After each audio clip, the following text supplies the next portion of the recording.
You are watching Jawali Bharat News Superfast English News.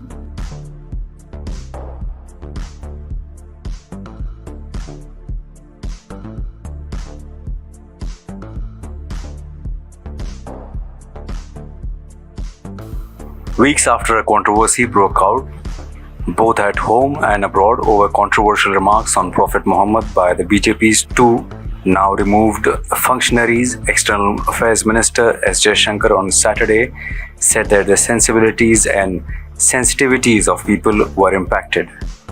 He, however, clarified that though many nations had raised concerns over the views expressed by Nupur Sharma and Naveen Kumar Jindal, they did appreciate that this was not the position of the government. He asserted that what was said was not the position of the BJP and party had made it very clear in very strong terms and took action. Police forces of Bihar, Andhra Pradesh and Telangana suspected that coaching institutes that prepare youth for recruitment into the armed forces are behind the violent protests against the center's Agnipath scheme. Many teachers and coaching operators, however, have denied having anything to do with the protests and said they were being framed. The Andhra police has arrested Avula Subbarao, a retired Havaldar of the army who runs several coaching centers, on charges of instigating aspirants against the scheme, while the Secunderabad Railway Police arrested 45 people on Saturday for turning the city's railway station into a battle zone on Friday. In Bihar, an FIR has been lodged against two coaching centers after violent clashes broke out between a group of protesters and GRP personnel on the Tregna railway station premises on Saturday. Several other coaching centers in Patna and elsewhere in Bihar are on the police radar on the basis of mobile phone data and locations, besides video and audio clips. India reported 12,899 new COVID-19 cases in the last 24 hours, taking the country's total tally of coronavirus cases since the start of the pandemic reached 4,32,96,692.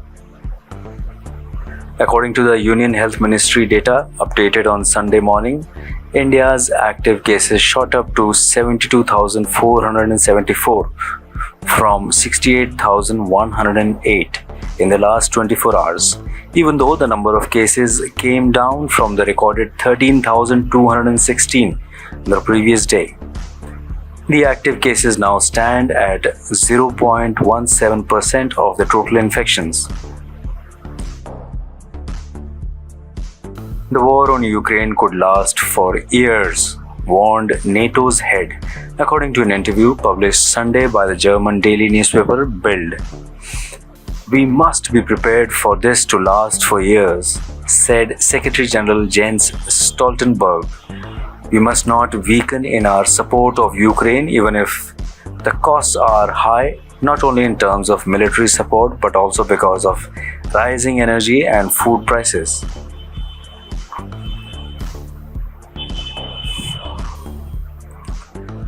Amid protests in several parts of the country against the Agnipath scheme, the Union Home Ministry on Saturday announced 10% reservation for Agniveers in Central Armed Police Forces and Assam Rifles, besides relaxing their upper age limit for recruitment in these forces. The Defence Ministry came up with a similar quota for those completing the 4-year stint in the armed forces, providing they meet the eligibility criteria. The 10% quota will cover the Coast Guard, Defence civilian posts and 16 defence PSUs, which include major ones like Hindustan Aeronautics and Bharat Electronics, as well as 4 shipyards and 41 ordnance factories. These reservations, primarily in the Group C and D posts, will be in addition to the existing quota for ex-servicemen in these organizations.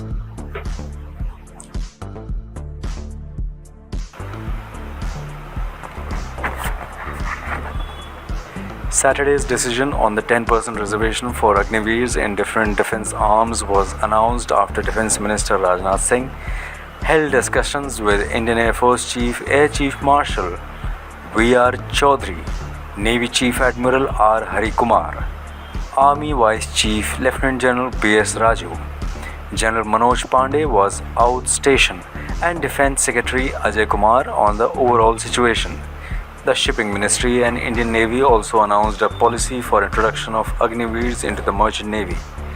The ministry said 6 attractive service avenues will be available for smooth transition of Agniveers in various roles of the Merchant Navy after their stint with the Indian Navy.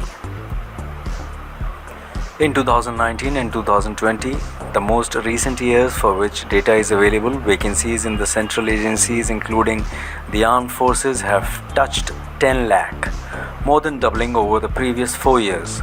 An analysis of data from the Department of Expenditure's annual reports on pay and allowances show that in 2020 there were nearly 8.9 lakh civilian vacancies in the central government and another 1.1 lakh in the central police forces that come under the Home Ministry. In 2019 too, there were over 10 lakh unfilled positions.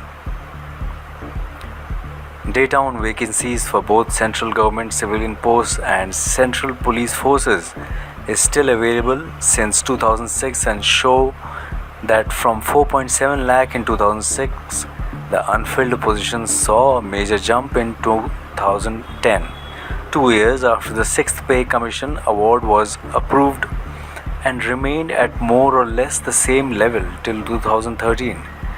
The number then declined in 2014 and stayed at the reduced level till over the next 2 years. Since then, they have risen drastically through data, though data was not available for 2017. Incidentally, the 7th Pay Commission was approved in 2016. From 4.7 lakh in 2016, vacancies crossed 7 lakh in 2018 and 10 lakh in 2019.